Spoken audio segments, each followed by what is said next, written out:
Okay, so time is exactly 2:30. Let's start our webinar. So a warm good afternoon to all participants and happy Teachers' Day to all lovely teachers who have joined in this webinar today. Our resource person, speaker of the day, Professor Manwa, has joined us all the way from Northwest University, South Africa. We were talking to her and she joined early actually to make sure that there are no technical glitches. So let me invite head of the department, Professor Rajitha AG, to welcome this gathering formally. Please.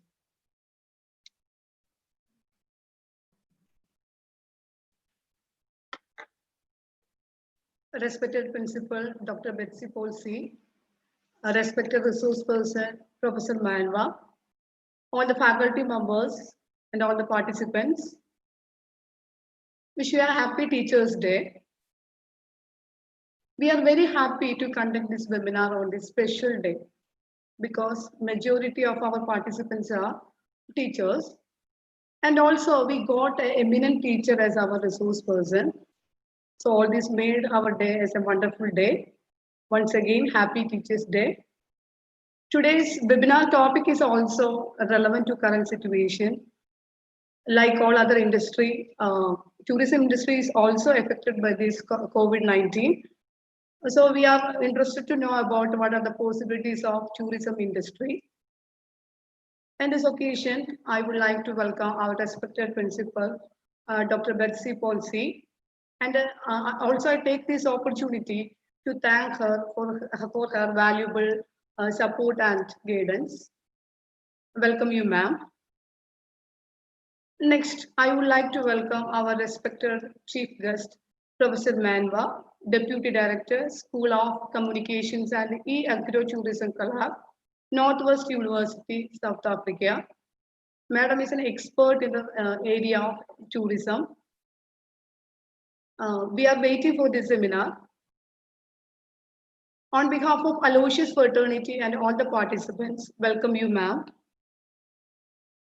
Next, I would like to welcome our convener of this program, Dr. Libison. He is one and only person behind the program.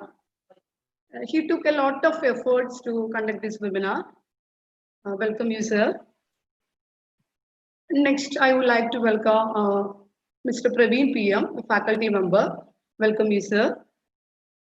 Last but not least, I would like to welcome all the participants.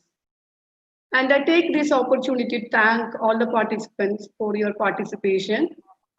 Once again, welcome you all and have a nice day. Thank you.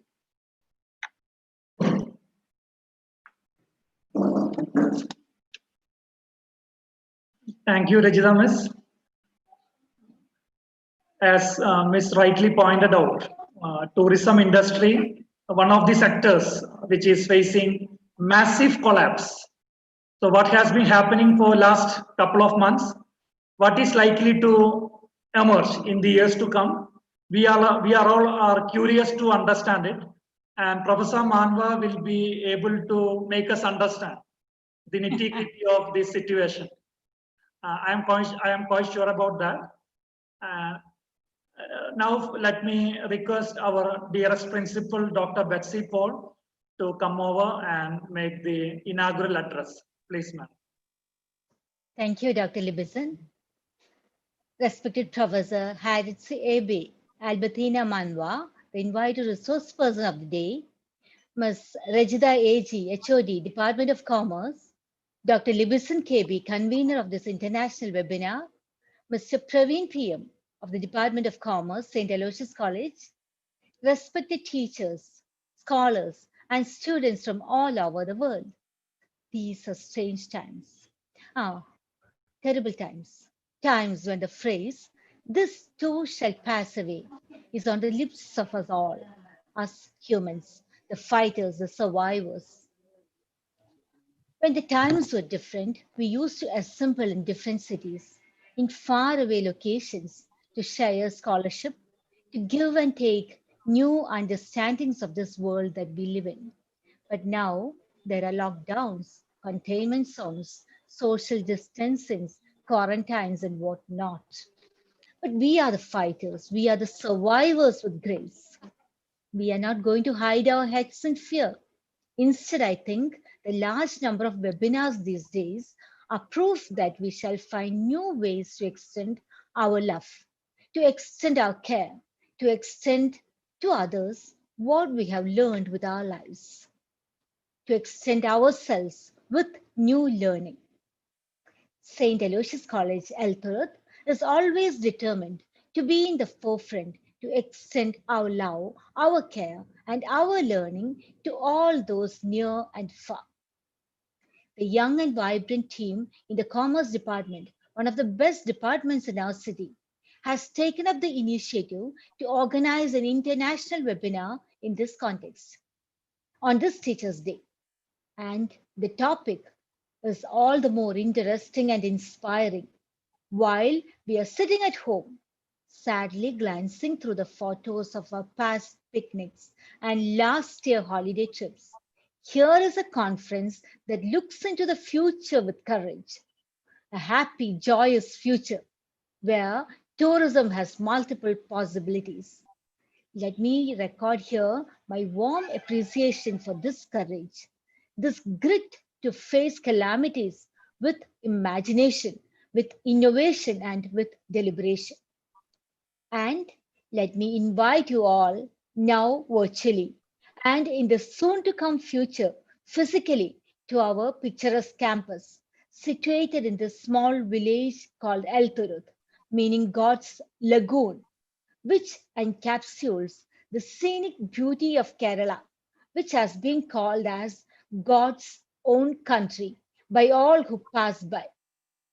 With these words, on this Teachers' Day, I inaugurate this international webinar. Thank you. Thank you, dear Principal, for joining us today this afternoon.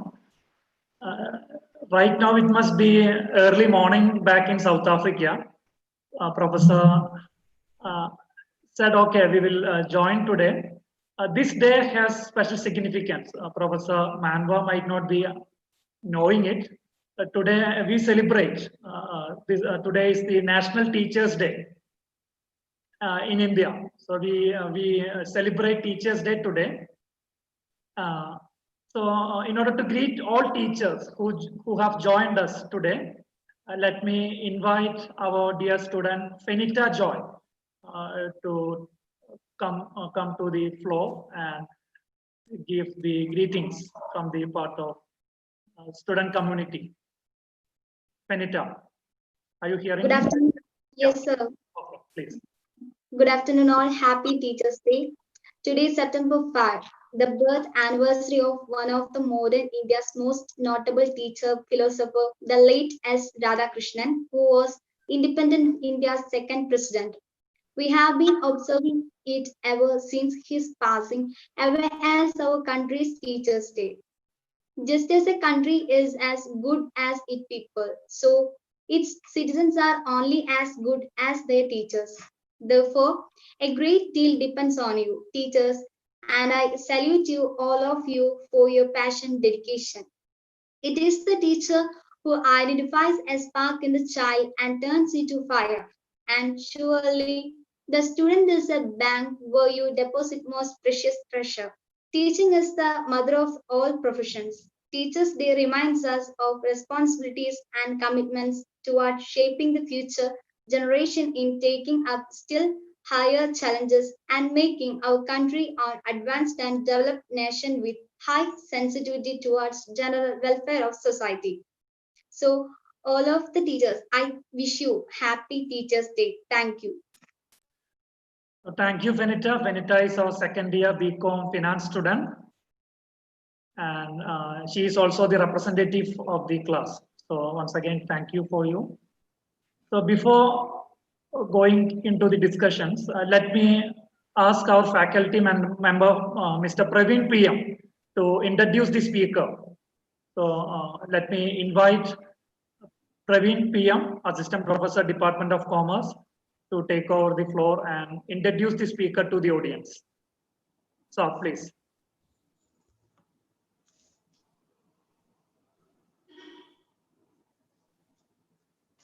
Thank you, Libison.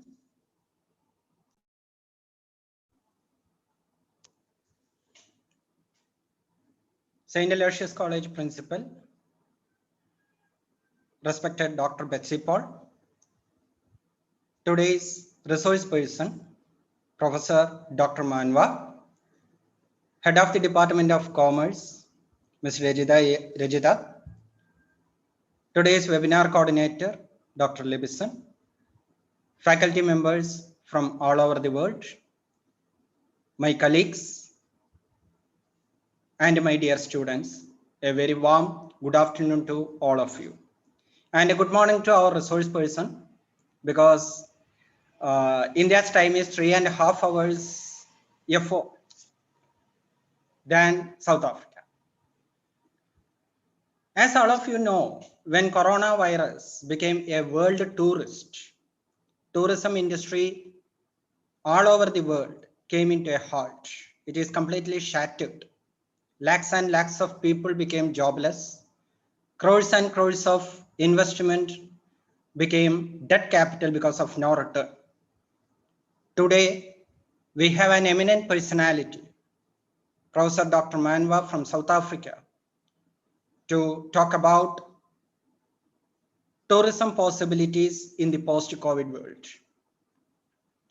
She got a master's degree in education from Manchester University, UK, master's degree in public administration from University of Zimbabwe, and a doctorate from James Cook University, Australia in tourism management.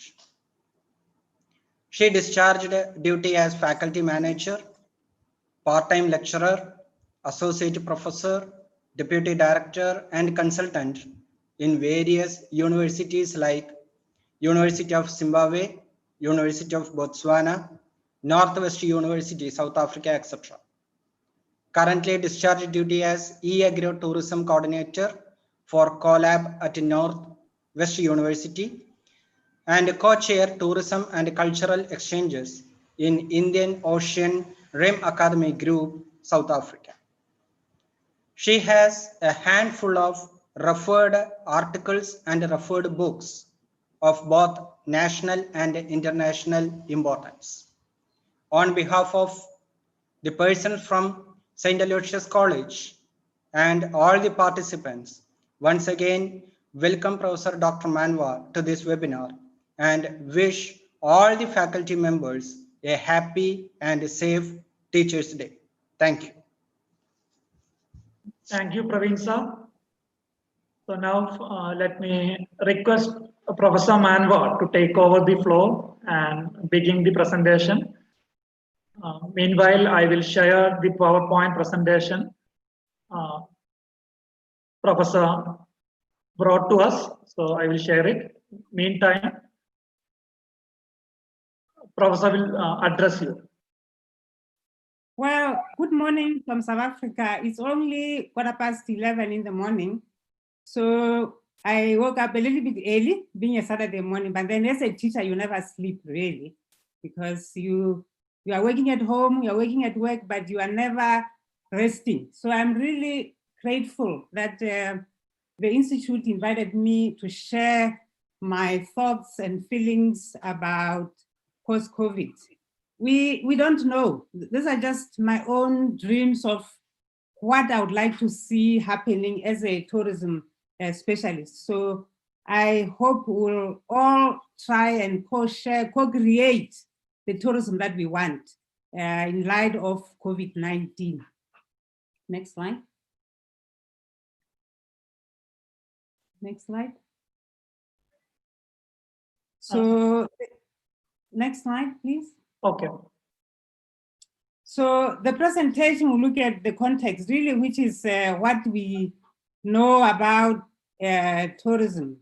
The COVID itself, trying to think about how it has changed our lives, our social interactions, because as tourism, we interact and tourists go to a place to have that contact service, which involves close contact with other people. So we'll share how this has impacted us, our interactions with our customers, and the possibilities for the future will also be looked at. And the impact in terms of tourism receipts, its impact on economies of various countries will be looked at. Next slide. Okay. Next slide, please. So these are just figures to make us aware of deaths which are caused by the infection.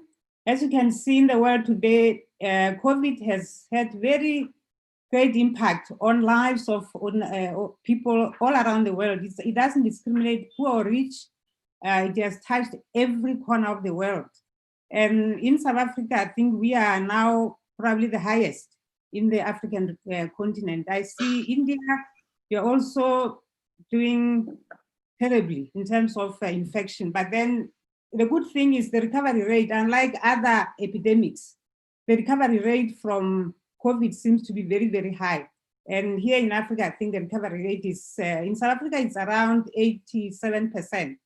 So yes, we worry about the lives that we lose, but the good thing though is that there is high recovery rate of people who are infected with COVID. Next slide, please.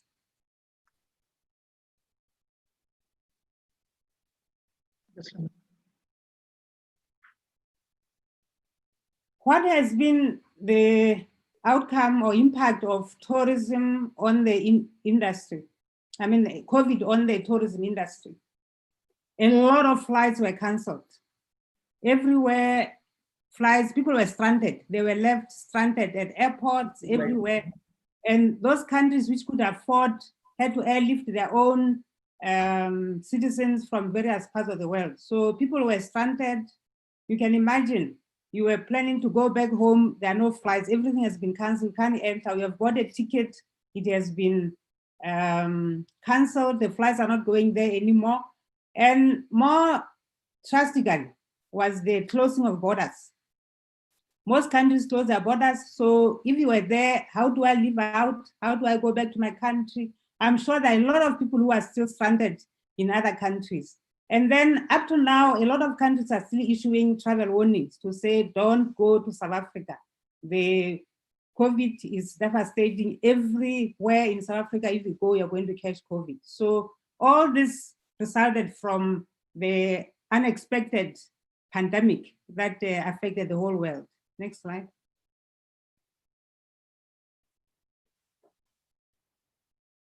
Next slide.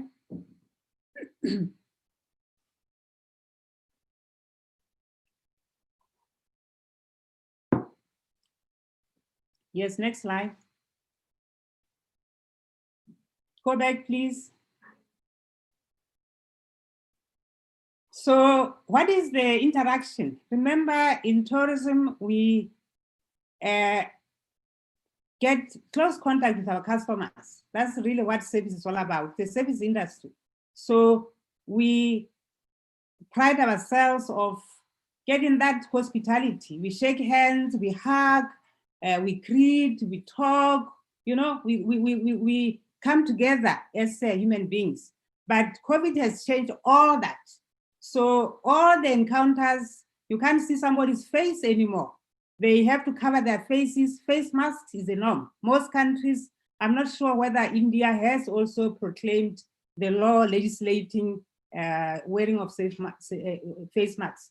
I know that America at some point resisted this, but a lot of states have legislated wearing of face masks because it's supposed to prevent you from catching COVID.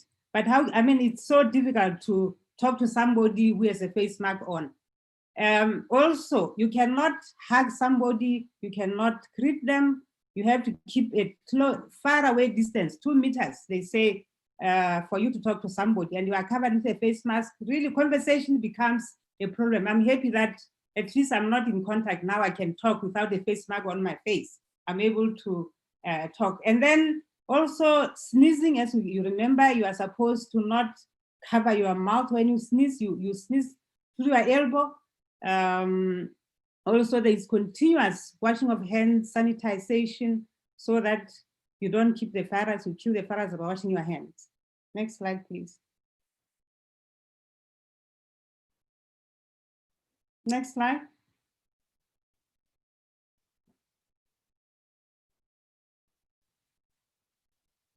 Perhaps this is something that, as of now, we really have forgotten how important tourism was in 2019. It contributed 8.9 trillion to world GDP, which was really very, very high, 10.3%. And in a lot of countries like mine, it contributed about 3% of the GDP. And 350 million jobs were created. This is very, very important because you look at least 1 in 10 jobs around the world was created through tourism.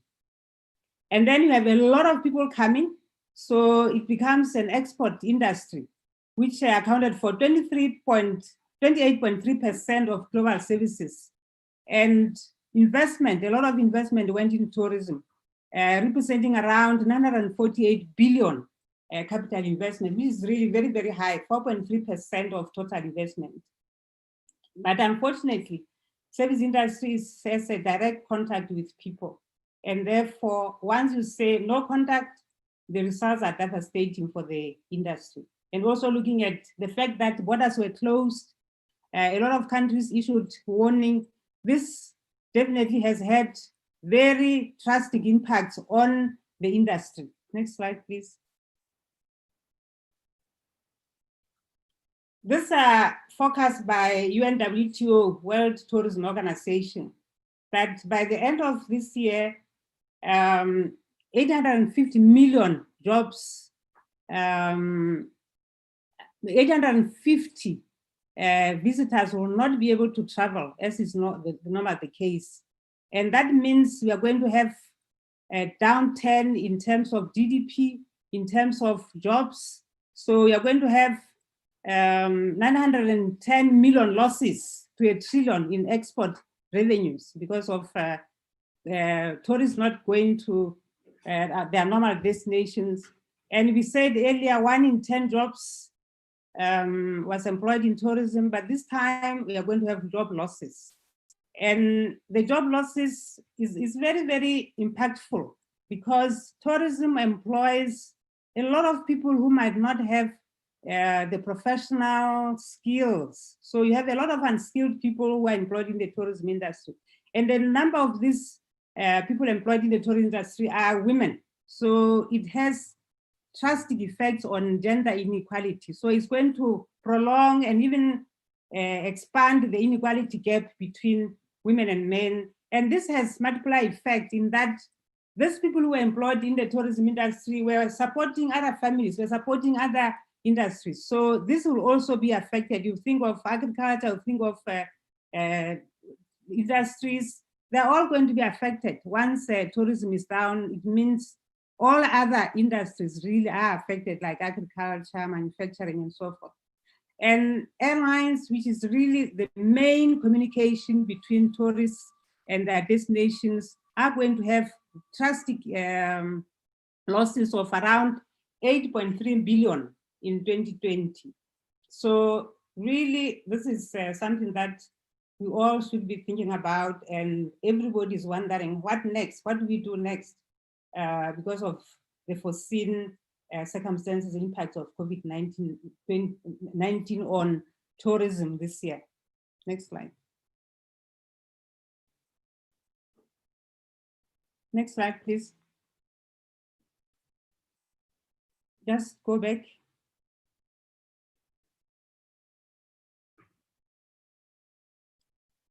Go back.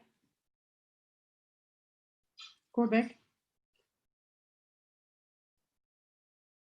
Yes. Go back, please. Back. Yes. So other effects on the tourism industry in 2020 is bankruptcy and bailout of hotel. You can think of hotels, destinations, airlines, they're all going bankrupt. A lot of them have declared bankruptcy. Some have been bailed out, like Lufthansa. African Airways, my country's airline, is also being bailed out, but there are also talks that Ethiopian Airways want to have some probably co-sharing. At this stage, we don't know what the negotiations are all about, but they are all in dire straits. Every airline is suffering because people are not flying. So a lot of countries have opened up domestic markets. We are the first from end of August. Our country opened up interprovincial travel, and a lot of tourism destinations within our province were open. So people are now able to travel, and also domestic airlines are now able to fly. So that is the issue now. We are focusing more on domestic market. But this has implications because few people are traveling. It means it's becoming very, very expensive to travel. So domestic tourism will probably grow, but how many people can travel? How many people have disposable income which can use for domestic tourism becomes a big problem. And then there are a few countries which have opened their borders to international tourists. In Africa here, Tanzania has opened, and Namibia was supposed to open from the 1st of September. And a few tourists have been to Tanzania. I suppose those are the brave and the daring who want to experience the new normal. Another impact has been the closing down of SMEs, and government is trying to bail out a lot of SMEs so that they keep afloat, but a lot of them have closed shop. So this is a general economic downturn as a result of COVID-19. Next slide. We have to prepare for post-COVID. We cannot talk about post-COVID tourism. We have to prepare. There is transition that we have to go through. The World Travel and Tourism Council has come up with what they call safe travel protocols for various sectors of the tourism industry. So we'll be going through each one of them, or at least give examples. Next slide.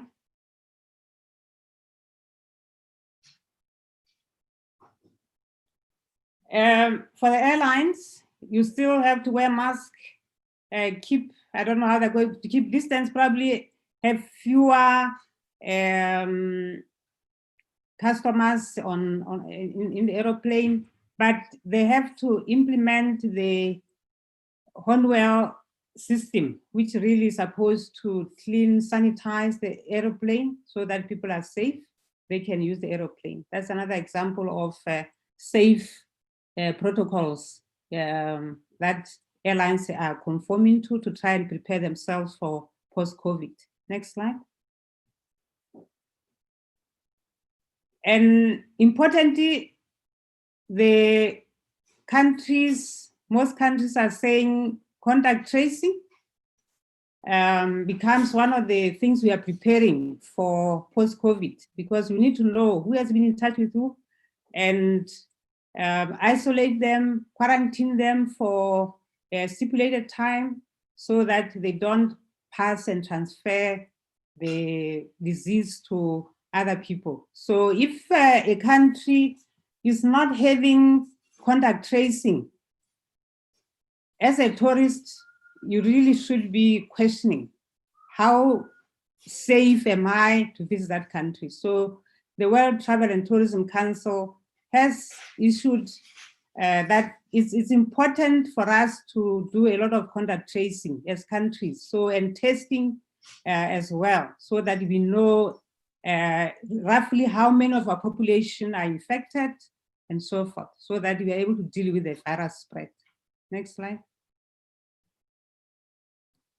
Hotels as well are using electrostatic sprayers to ensure that the place is safe, sanitized, so that you deal with COVID and don't spread it. Hotels are easy because we go there to sleep, we go there to eat, and therefore we want to be sure that the environment is safe, is sanitized, is healthy, so that our lives are not endangered of contracting COVID. So you can see there spraying the desktops, windows, chairs is very, very important, because these are surfaces where the virus sticks on. So if these surfaces are sprayed and clean, at least the tourists will be assured that they go to a healthy environment.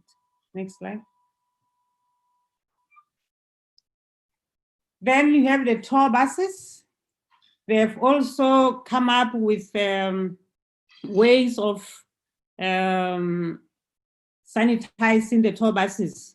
I gather the Indian Institute of Technology has come up with a low-cost LED-based machine, which will be used, and it's available at a very cheap cost. So buses, I'm sure Indian transports will be using these buses, these machines to sanitize buses so that people are safe from contracting COVID-19 from services in the buses. Next slide.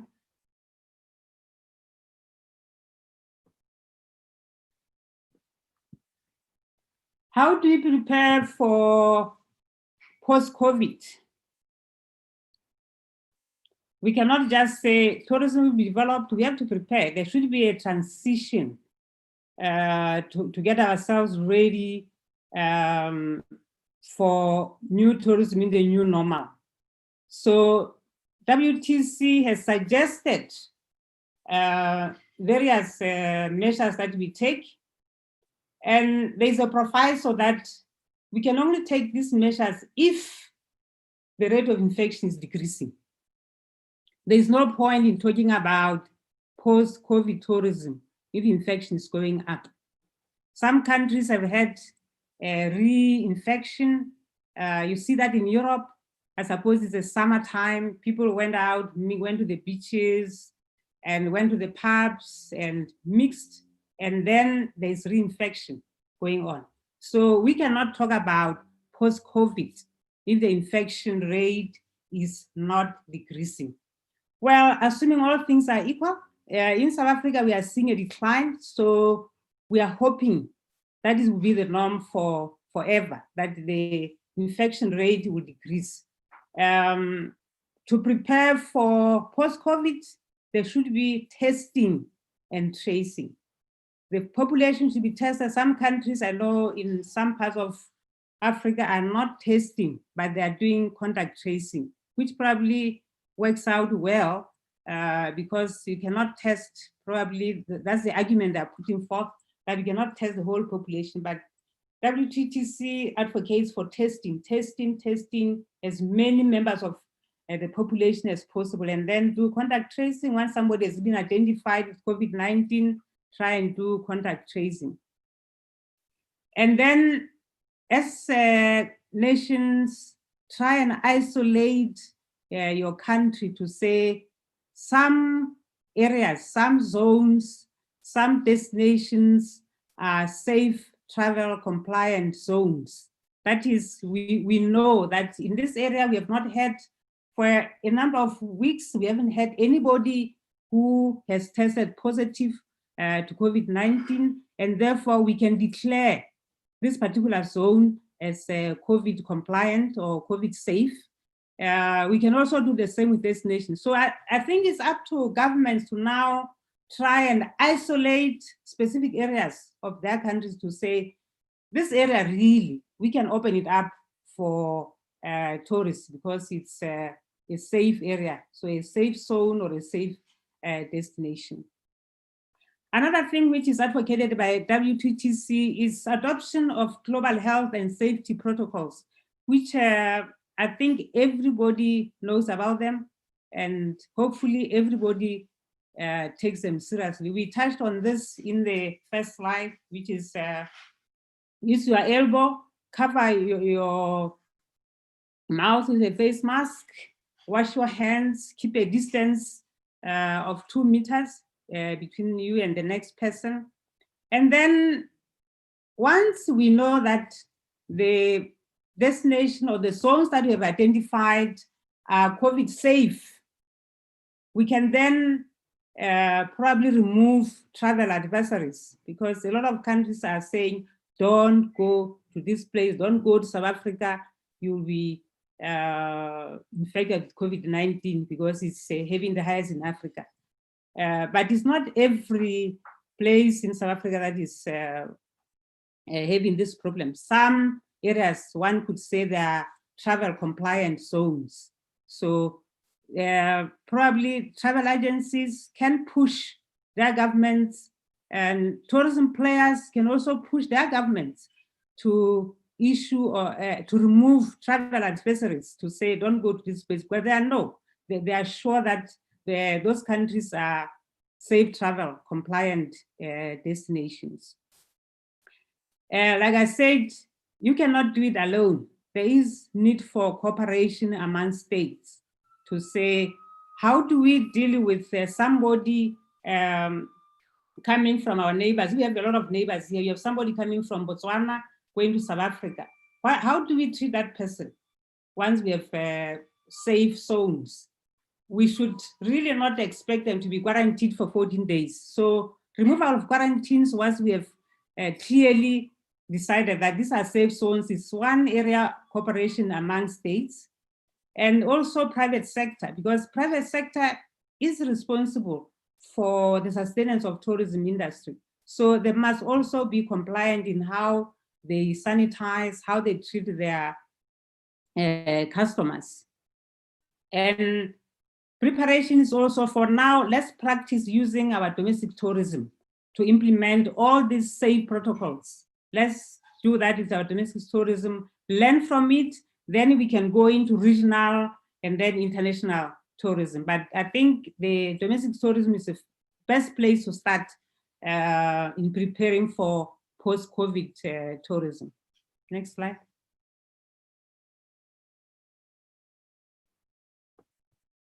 Now, the future of tourism, or post-COVID tourism. We are, as teachers, as I know most of you who are listening today are teachers. I was caught unawares. Sometime in March, I was in a classroom, and our vice chancellor issued a warning to say the university will be closed because the minister responsible for COVID team had said they're going to close the country during the following week because of COVID. So we all just left our offices locked, left a lot of our staff there, walked away with our computers. But one thing that COVID has taught us is that the Internet of Things is here. The use of technology is part and parcel of us. So I see future tourism really, really based on the Internet of Things. Next slide.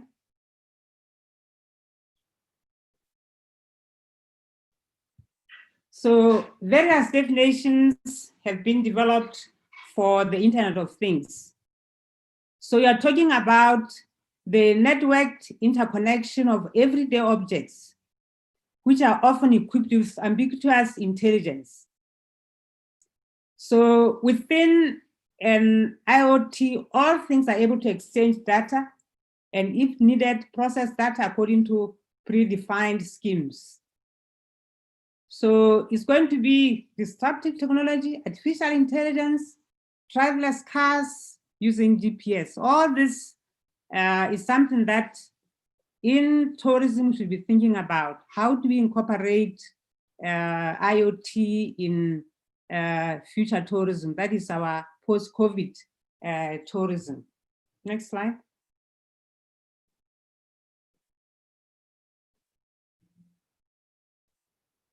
So I am arguing that, as Huang et al. Has suggested, which was before COVID, the IoT will definitely, people will be curious to know how compliant you are.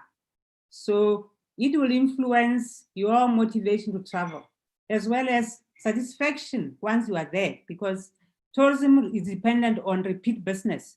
If the tourist is dissatisfied, they want to go to a destination they have heard is a very good place, but they get there, they're disappointed, they will not come back. Okay, so it influences motivation to travel and satisfaction. That is how technology is going to impact our sustenance as an industry. And smart tourism is becoming the norm, and it will continue. It will be probably the only norm in future, where we share through technology. Technology influences how we think, how we do things. And it is going to change the customer's expectations, no contact. So in IoT, we will not be expecting our normal tourism experiences of having contact with our customers. And in a lot of cases, it's going to create a value. We'll give some examples as we go on. There will be value creation really in using IoT. And because you are compliant, it will improve brand reputation and brand management. You're able to check with IoT how satisfied your customers are, what are things are working or not working. Next slide.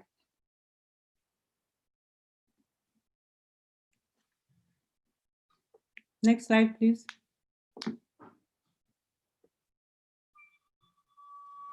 Please go back. Yes. So how is IoT going to influence tourism? How do we use it in tourism? You are a manager sitting in your room somewhere, your observation room. The customer is able to access through the wearable device. It could be a watch or even the device that you hold. You're able to connect with the customer, and the customer is able to decide on in-flight entertainment. Okay, so book your ticket, choose your seat, in-flight entertainment, you want to choose the sports or you want whatever. So you are able to control that. And then in a hotel room, the same thing. You are able to control the setup of your room, the room temperature, what programs you want to see, when you should be woken up at night, I mean in the morning for your flight, entertainment that you want. The same thing with the restaurant, your menu, where you want to sit, and so forth. And then shopping, we are, with COVID, those people who were not able to shop online, we are able now to shop online. And that is going to happen in tourism. All the souvenirs that tourists used to buy, this will all be online shopping. So you can connect through your own device and get in touch with all this stuff. Your attractions, how do I want my attractions, as well as the supplier, because it's not only the customer that is able to use IoT to access all these facilities, but you also as a supplier, you are able to monitor your attractions to see the density, how many people are they going there, is it crowded, are they keeping the safe distance? You have monitors to say, there is now 2 meters, less than 2 meters apart of our guests who are visiting the attraction.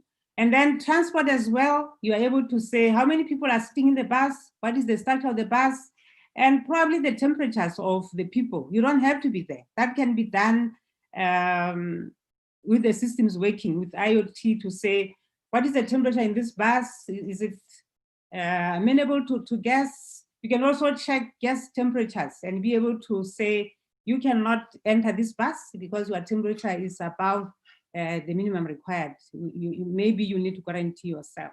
So that's why I'm arguing that our future tourism will really be based on IoT, which has impacted on all of us.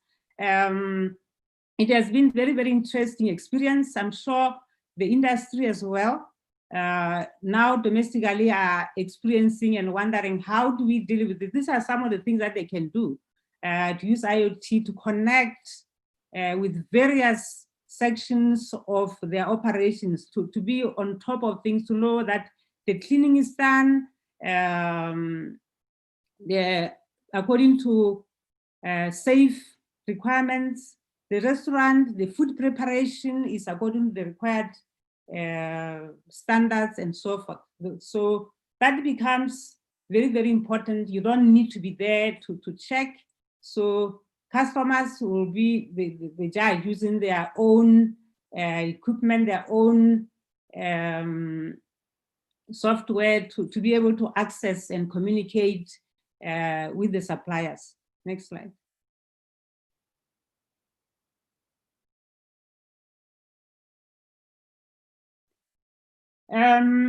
I've listed here some of the benefits of IoT in tourism. Personalization.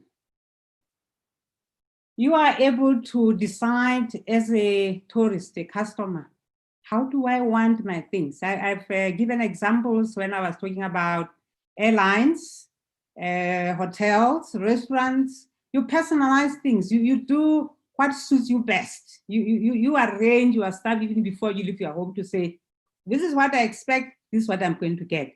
And IoT allows you to do that. And you are also able to get real-time information. That is both the supplier and the customer. We talked about the supplier checking on the setup of the facilities, able to get real-time information to say, one of the most given examples of IoT is traffic in big cities, to say, in real time, the traffic here, if you are using Uber, you better avoid this area because the traffic will be too much and you'll never be able to get there on time. You might miss your flight because there is traffic congestion. So you get that real-time information, as well as the status of the room. You're able to get that information on real time. And then it also improves your flight experience. You're able to package what you want, not what is offered by a specific airline. And more importantly, there's seamless operations. As a customer, you don't have to wait in long queues at airports. Remember, there's always a fear of queues at the airport. You've got your ticket, you've got your seat identified. You can easily move through airports without having to wait long lines. This also applies to when you get down to your destination at the airports. You know which security section to go through. All this is prepackaged for you. Security clearance, where to board city buses or get a taxi, your room, you have your key already, emailed to you or sent to you on your application. You go to the room, you don't have to wait, you enter your room, everything's there. So there's nobody, there's no contact, there's no delays in checking in, checking out, boarding flights, and so forth. So in a way, this becomes an efficient customer service because really there is no human delays, human inefficiencies in dealing with you. Somebody says, no, let me check with my supervisor. There's no such a thing. We're able to do all these things because everything is automated. So automation becomes one critical benefit of IoT in tourism. And then it improves tourist experiences because you don't go home and complain about bad service, delays, and so forth. And also as a supplier, you're able to check to ensure that everything is spot on.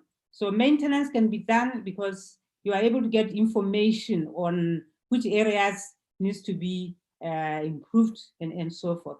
So in a way, I see the tourism of the future and using IoT as one of the excellent ways of moving forward as an industry.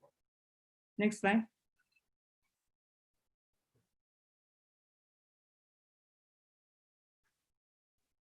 What are the implications of the post-COVID tourism? This is really to the industry, to all of us, to our governments, safety. We cannot talk about future tourism if tourists are not safe. And safety here will include our health facilities, okay? Safety is very, very important. And then pricing of travel, both the private sector and governments would really have to think through what type of pricing they're going to come up with. It's going to be extremely expensive to travel. And if you're going to introduce all this equipment we have been talking about, that costs a lot of money. However, there will be new products, new jobs that are going to be created. I would really want to challenge our student audience to make suggestions on what possible jobs can be created with IoT. Another important implication of our post-COVID tourism is product innovation. What kind of products are we going to come up with? It's going to be very, very important that your product is spot on. So product innovation and its marketing using the internet is going to be important. And because there's going to be a change in product, a change in focus, there is need for skills development. New skills, which are not there. New skills. I know India is lucky, you are known for IT. A lot of Indians are created all over because of the strength in IT development. So a lot of other countries will have to develop various IT skills as one possible way of preparing for the new tourism. And then training in safety, training in implementation of new protocols. And then, of course, we have to move away from I to synergies and developing value chains. We experienced borders that were closed the world over. And a lot of countries were importing, exporting to other countries, including food. And COVID taught us that we should use what we have to our benefit. So our restaurants, our hotels had to do with what they have. So why should we not continue with the developed value chains that we had and all try and develop synergies with various suppliers in various establishments in our countries. Regionalization and cooperation is another area that is going to matter a lot in post-COVID tourism. In our part of the world, we still require visas from somebody coming from, say, Nigeria to South Africa. But if we are going to develop regional tourism, we would have to rethink our immigration protocols.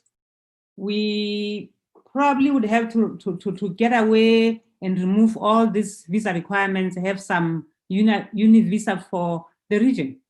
And this will require a lot of cooperation. There's always been the problem between the ministries of tourism and probably the Ministry of Home Affairs. They see things very differently. The Ministry of Home Affairs tries to keep everybody out, okay? Everybody coming into our country is a suspect. It's probably a criminal, a drug addict, blah, blah, blah. So we want to keep them out. That's probably the mentality of all Home Affairs, most of them, Home Affairs ministers world over. But with trying to develop, resuscitate our dead tourism industry, we need a lot of cooperation between governments, between government departments, foreign affairs, home affairs, tourism, so that we understand that it's not everybody who comes to our country that is a criminal. They are tourists and we treat them with respect and love.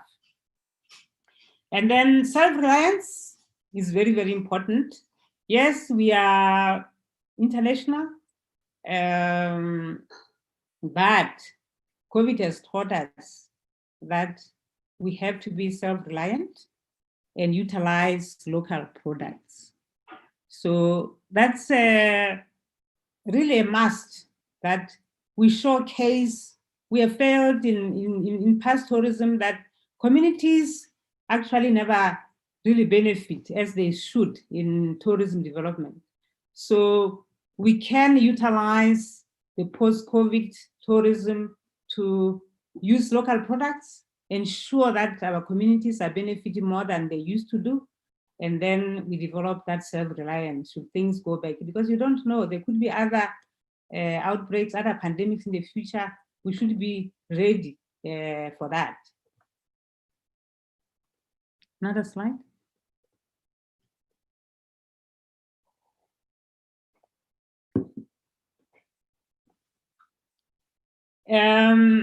Here you see various food products that we use in South Africa. We are called a rainbow nation. And rainbowness is different colors of the products that we eat, the food that we eat, we sell. So you see from this diagram that these are different types of foods that we eat. And I see an opportunity with the post-COVID development that we can actually develop some of these products as actually tourist attraction. You look at the middle product, I don't know if you can see that clearly. These are worms. They're called Mopane worms. And these Mopane worms are popular across the region, at least the Southern African region, from Zimbabwe, Malawi, Zambia, Botswana, South Africa. They're very, very popular. And people eat them. But how do we prepare them? So tourism and IoT gives you that opportunity as a country to say, we need people who can innovate in the way they prepare these various products. Next slide.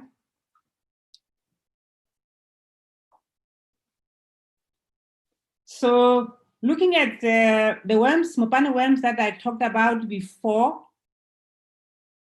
you can use the post-COVID tourism to develop culinary skills. I know South Africa has a lot of culinary skills.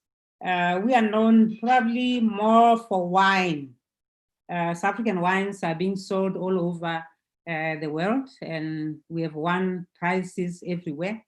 But I think we still need honing on our culinary skills, especially using local products. So I gave you an example of the Mopane worms, which we can then attract people. You set up real-time training where you from India, you can go online, learn how to prepare Mopane worm as a tourist attraction. You pay for it because it's education, of course, at a cheaper price. And then our chefs become innovative on how to customize, prepare, teach the preparation of the Mopani worms. So that becomes an online education and training where we are not only promoting our culture, but we are also educating people around us and all over the world on the kind of food we eat and how to prepare it, so that when they come, they know this is something that I can prepare. So you have learned the skills, and that becomes a meaningful business venture. So these are some of the possibilities of business ventures that we can embark on post-COVID. Next slide. In conclusion, I was conscious that this is a Teachers' Day, and therefore students will be listening. So what kind of jobs will be most popular in post-COVID-19 tourism? That's an open question. I'm not answering it. What kind of jobs? Will they be IoT related or creativity or what? That is a question that we together can answer. I just gave you some of my thoughts and feelings regarding post-COVID. So in conclusion, COVID, it's a silent killer. We don't know when it's going to be over, but we have to live with it and prepare ourselves in terms of jobs. That means as teachers, what new skills should we be introducing in our various curricula? Emphasizing on creativity, so that we know we cannot go back and have tourism as it used to be. So we have to be creative as teachers, come up with new, innovative training skills, which we can impart on our students so that they can be able to work with the new tourism. Thank you. Next slide.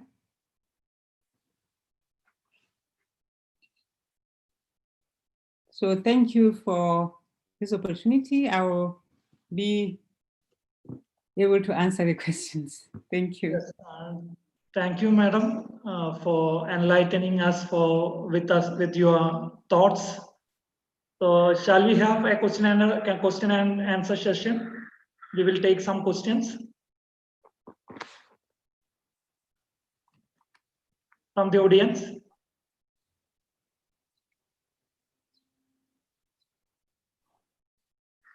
Can you hear me? Sir, I have one question. I'm Dr. Ketan Veera from Mumbai, Maharashtra, India. Just a minute. Let me ask Professor, can she hear? Yes, I can hear him. Okay, okay. Please, Professor, please proceed.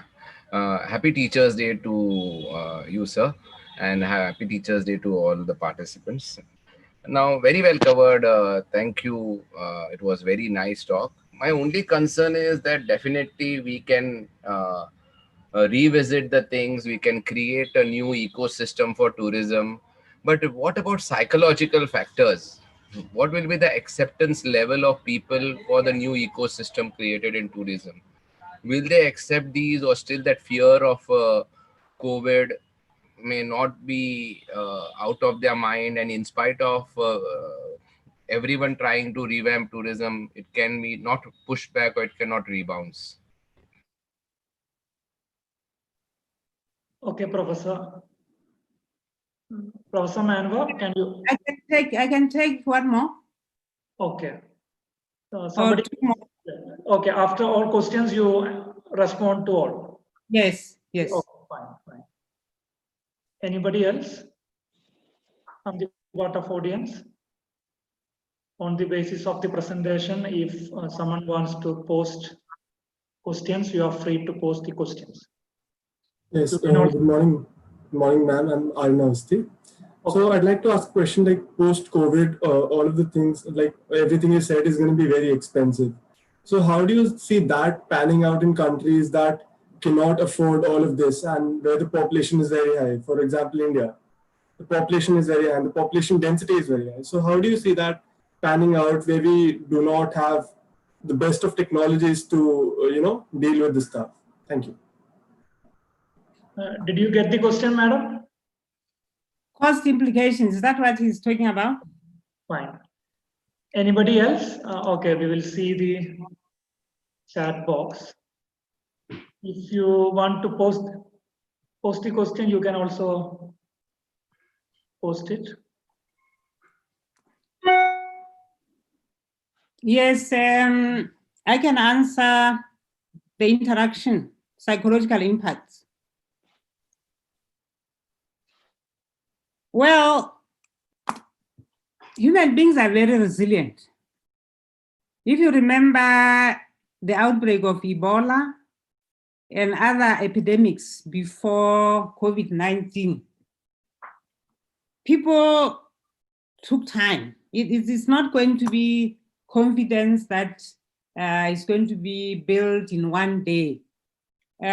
People want to see. It's like any destination. You want to hear people who have been there, what their views are regarding a destination. As we speak, we have German tourists already going to Tanzania. They've been to Tanzania, they're going there, and they are writing their stories on their blogs on what they found. And most of their stories are positive stories about their experiences, and a lot of them are saying we felt so safe, probably safer than I would have been in Germany. So I would encourage other tourists to start going to the destination.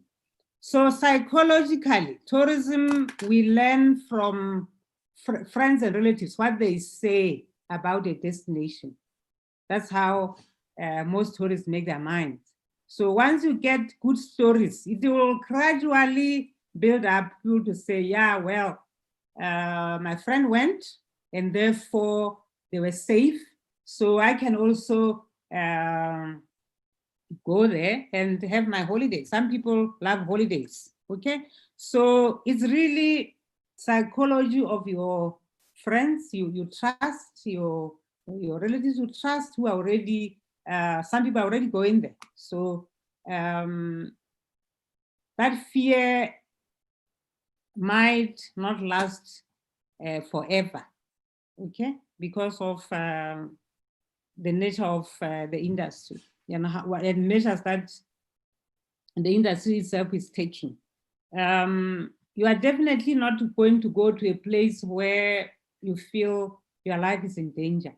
And with IT, you can have live streams of your establishments, okay?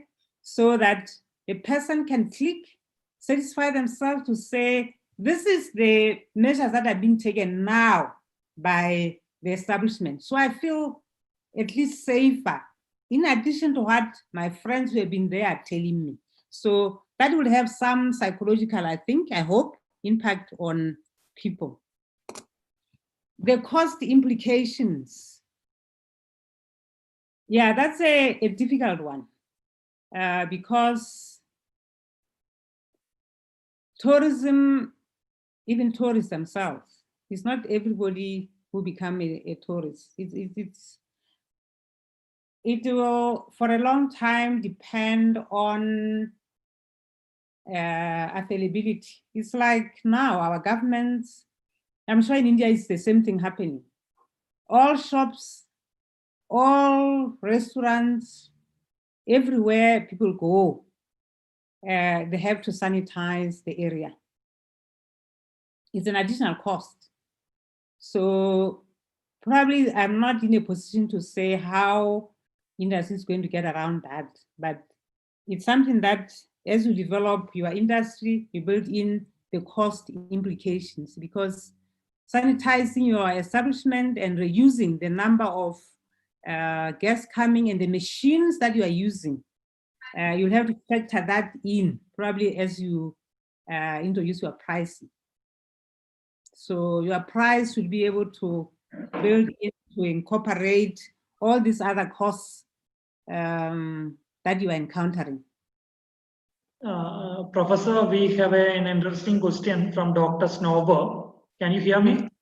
Yeah. Yes. So the question is this: automation is indeed much needed in the present time and space. But what about the significance of human-to-human interaction, which is the essence of tourism experiences? Interesting question.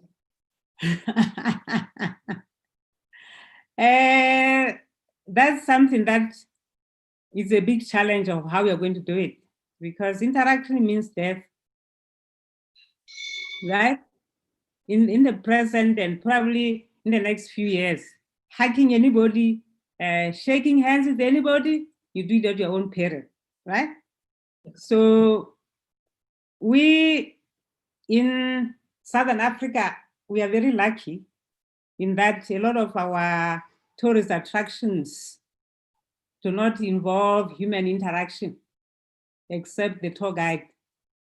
Okay, so you can then use IoT and still enjoy the experience of watching our enormous landscape, our variety of wildlife, and still come back as a satisfied tourist. So I'm not sure about events as an attraction, because then there is social interaction.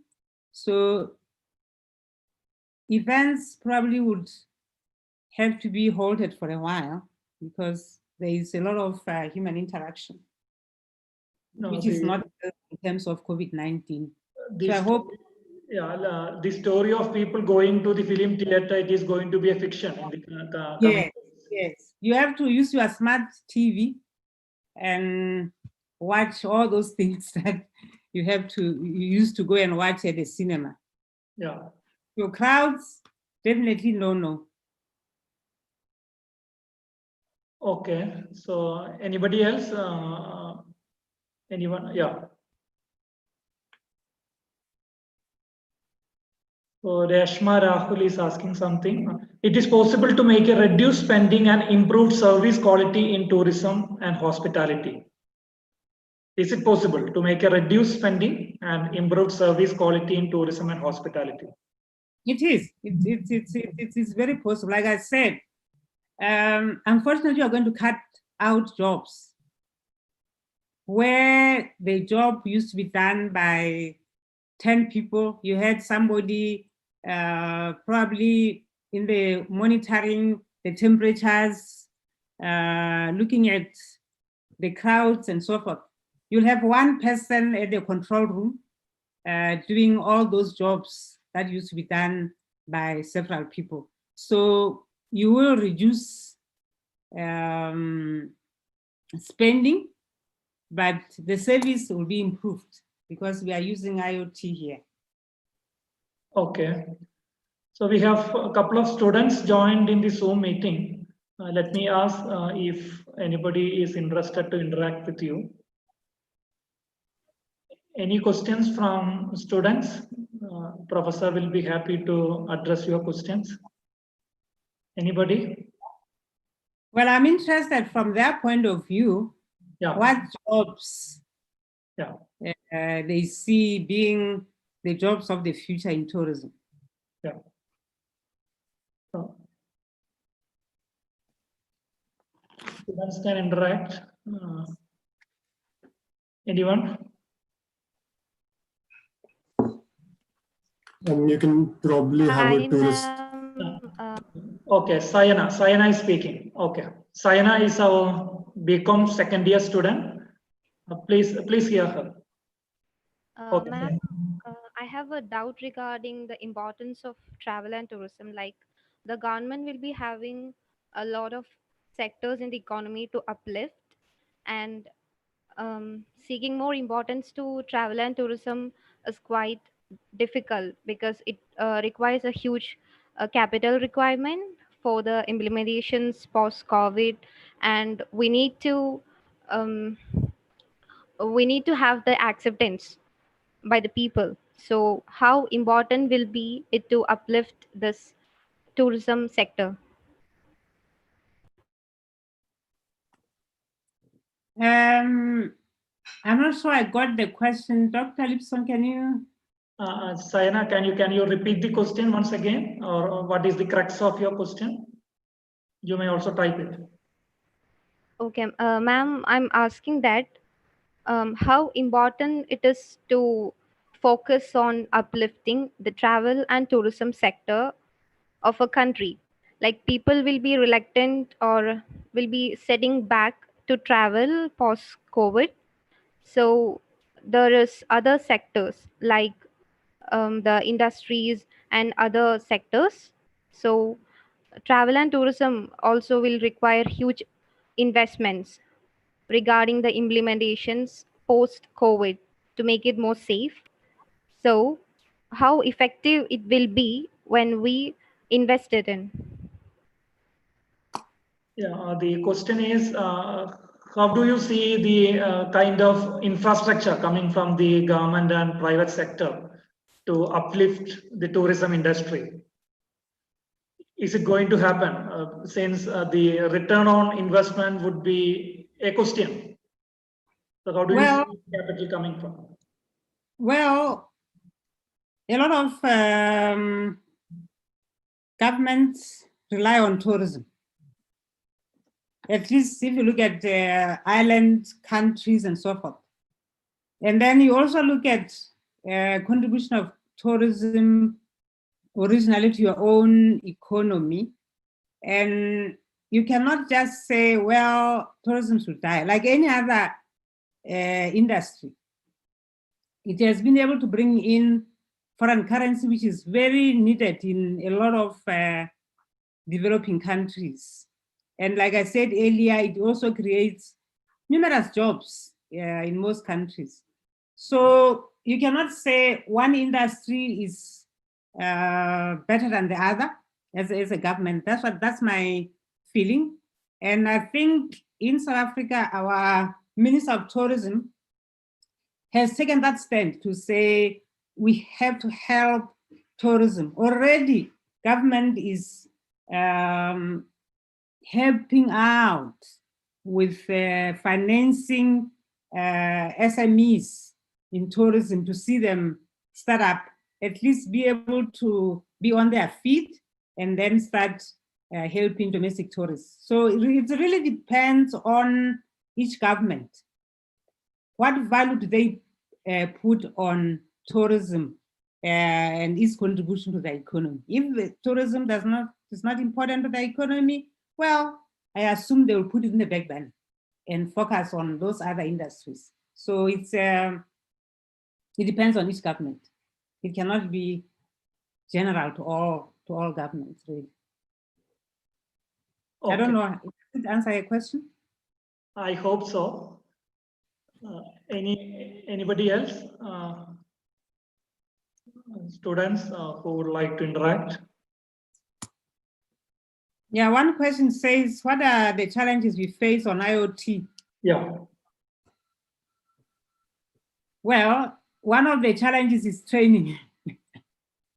Is training and having equipment. You need equipment. You need training. You need equipment that can be connected. Connectivity, internet, all those things are important. You can't do it without connectivity, without internet, and your equipment as well. So, and then training, that's what you need.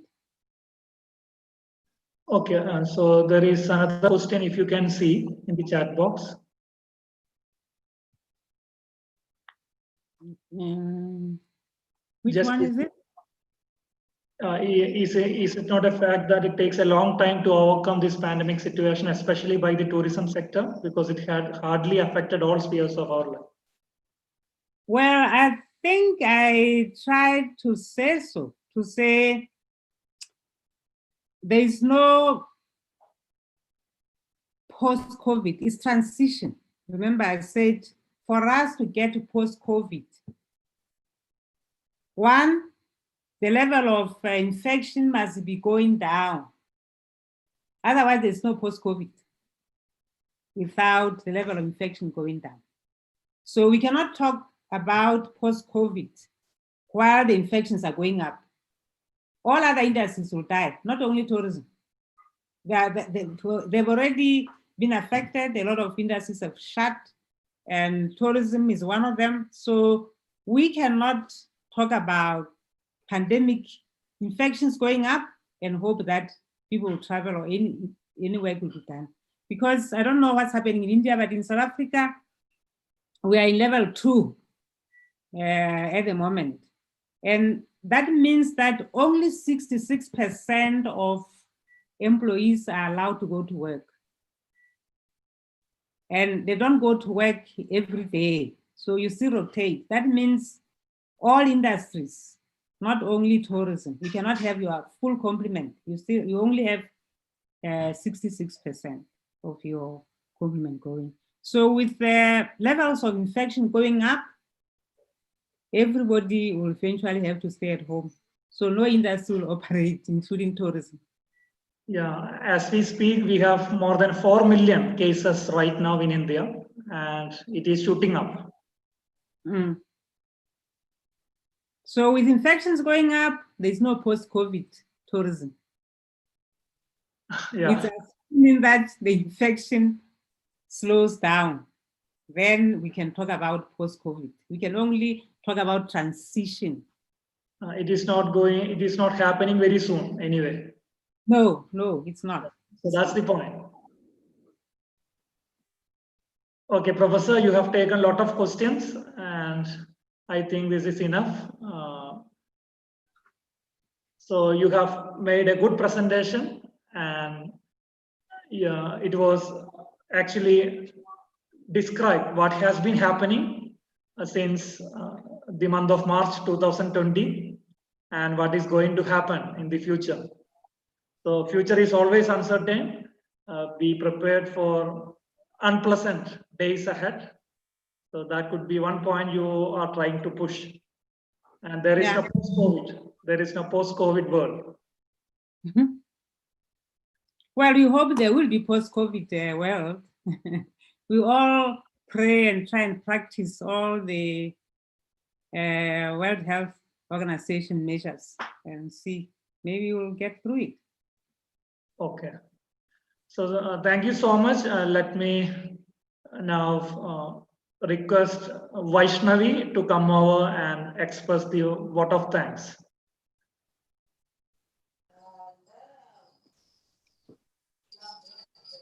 Yes, sir. Is it audible?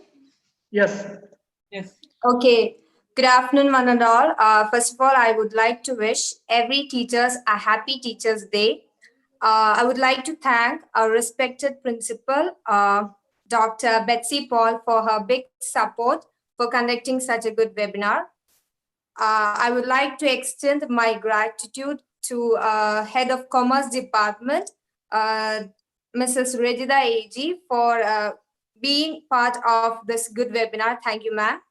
I would like to thank Program Convener, Dr. Libison KB, and Assistant Professor Praveen PM for extending their effort for making this wonderful one. On behalf of Commerce Department and Aloysius College, I would like to thank Professor HARETSEBE Albertina Manwa, I think I spelled it right, of South Africa, for sharing your valuable time for us. Thank you, ma'am. That was really a good webinar. You spoke about the preparations of post-COVID world, its benefits, implications. That was really good. And from feedbacks, we can understand that your presentation was really awesome. Thank you, ma'am. Thank you so much. And I would like to thank all these teachers and all the students who have been a part of this webinar. Once again, I would like to thank everybody. Thank you. Thank you, Vaishnavi, for expressing the formal vote of thanks. So the session is formally ended here. Once again, Professor Manwa, I am extremely happy for your kind acceptance of our request and joining today, this very special day. Today, as I said, this is a very special day for teachers in India, Teachers' Day. So when you suggested some other dates, when I requested this particular date, you kindly accepted it. So thank you so much for spending time with us. So this webinar is officially ended. Thanks for joining all the participants once again. Thank you. Thank you. Thank you.